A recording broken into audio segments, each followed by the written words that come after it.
So you know what your student's task is. They know what their task is. You've gone over the directions with them and you're confident that they know what those directions are.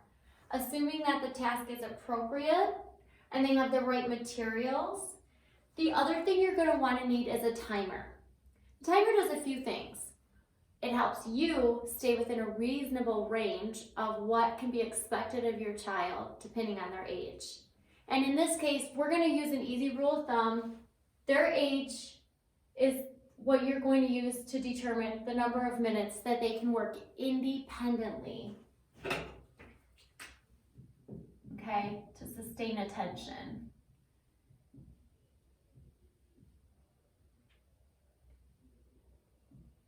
Forgot how to spell that for a minute.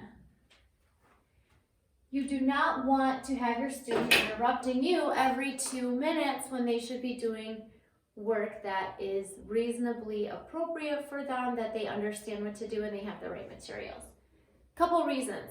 One, this does not help them practice what they need to be practicing to stay kind of warmed up for when school does come back into session. Two, you want them to not become dependent, on you, because that's not really realistic. And three, just so you don't go crazy. You can wash some dishes or maybe work remotely from home yourself, at least in fits and starts. So what we're going to do is we're going to set a timer for our student. Now with the timer, it gives them the opportunity to know this task has an end point, or this work session has an end point. And it's not the whole sit at the table till you finish your vegetables kind of situation. There's a sense of relief from anxiety when you know that there's a break, even as adults. So what we can do for students who are a little reticent, who have difficulty coming to the homework table already, is you can say, well, would you like to choose the timer tone or would you like me to?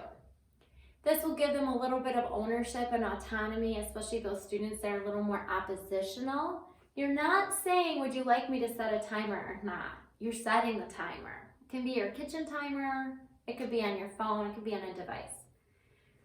All right, so they've started the task. They know how many minutes.